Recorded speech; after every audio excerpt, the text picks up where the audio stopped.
Hello, everyone. This first poem that goes out to all the children that our country is currently locking up in concentration camps. It's called Turn Around. I weep for the children whose parents believed in a lie, that this harsh place meant bitter life. I weep for the children held in cages and sterile rooms, unable to be hugged by anyone. I weep for the children left to defend themselves in courts of foreign languages. I weep for the children tired, tortured, and untaught, whose dream has turned to naught. I weep for my country. Her sins leave me stunned. Her rulers have learned the wrong lessons, upholding a history of oppression whilst flying platitudes of deception. Crush these chains of bigotry, set them free, set them free. They are just like you and me. They have hopes and dreams, best friends and loving families. They have beautiful traditions and will spark new innovations. They've known joy and sorrow, tasted success and poverty. Please release them from captivity. Stop repeating the horrors of our history. Turn around, America, or you may cease to be.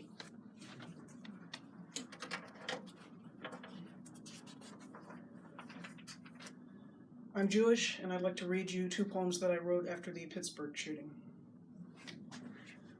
We who pray words of peace, words of love, words of unity, words of welcoming, words of kindness, words of justice. These words transform our hearts to take action in favor of these holy ideals. 11 mensches were taken from us, so senseless, by one who let words that stoke fear and hatred transform himself instead. And so, I have no more words, they only exit as tears.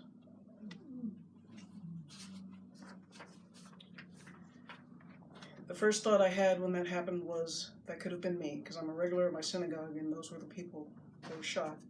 So I wrote this as a form of hope. It's called A World Without Bullets.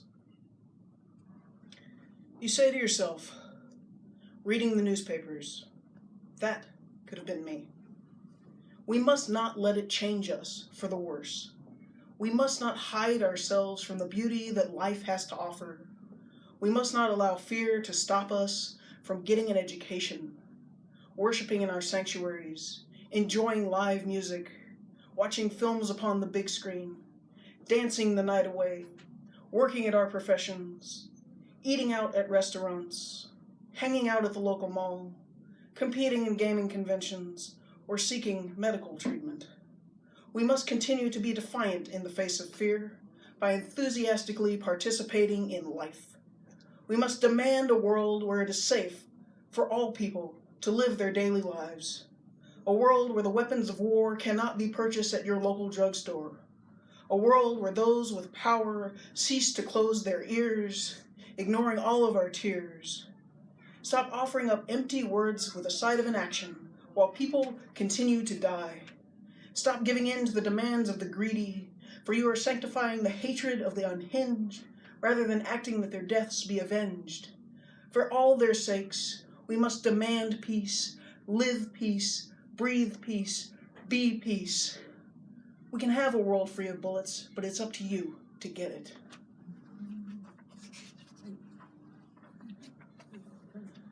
This poem is called Social Justice, and it's from Undocumented, the book that Ron edited. It's by George Bowering, the Canadian Parliamentary Poet Laureate.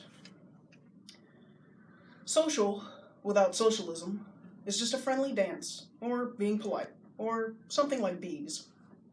In school, socials was just their chicken way of saying history with something added that was never added.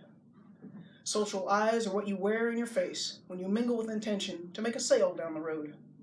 Be sociable, our mothers always advised, when really, we were too shy. But didn't we notice, just about every time the word social came up, it was all about putting on a friendly face. Social without socialism means finding a strategy to get ahead, and that means getting more people behind you, doesn't it? Where's the justice in that?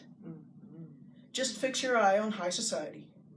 Calls for dissociation from folks that were a lot like you, just us. I've been up where they prance in slippers and down where work boots cost too much. Didn't see a lot of justice in either place. Is it around somewhere? The jury's still out on that. Justice without socialism, it's for sale, isn't it? A jury of your peers has to squint to see the law, and squint again to see whether it's justifiable in your case. All men and women, some paper said, are created equal. After that, you're on your own. Where's the justice in that? Bees don't live long, but they're always around, until some operators without socialism kill them while making money instead of honey. There's a word for that, and it ain't either of the two up above.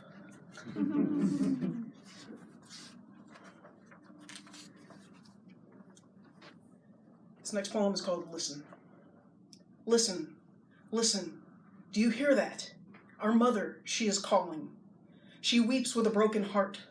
She begs for her children to treat her with love, for her children to act out of gratitude. Their existence relies upon her. But only some of her children choose love. They take her messages to heart, and they shout them from the rooftops. Others still heartlessly plunder her house, her patience, her time, her heart, leaving it barren. Her tears flood our streets. She bathes in a tsunami of sorrow. She exhales in hurricanes that cry out, "Wake up! Listen to your Mother Earth. She is calling. Do not let her cries go unheard. Hear her, so that we may turn, that she may turn, that we might all be welcome in her home, in the only home we've ever known. These excesses that we chase in the name of fame and fortune will soon come to swallow us if we do not turn towards a life of simplicity, a life of sustainability, a life that respects all other life. The solutions are right in front of us. We hold within us the vision. All we must do is act.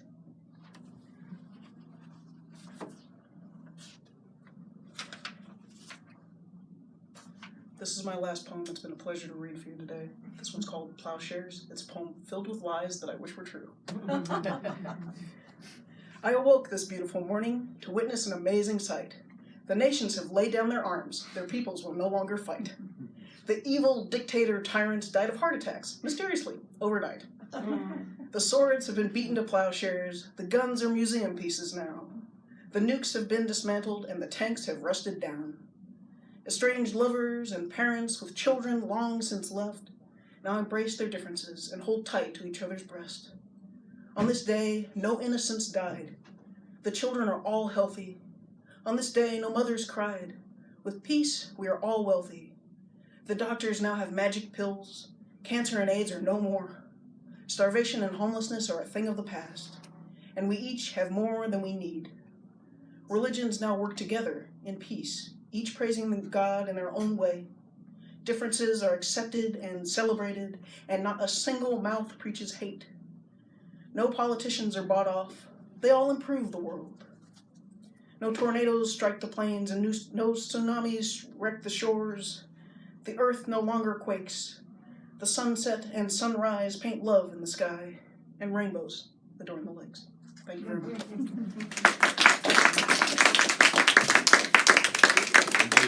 Sit up front. Sit right up here.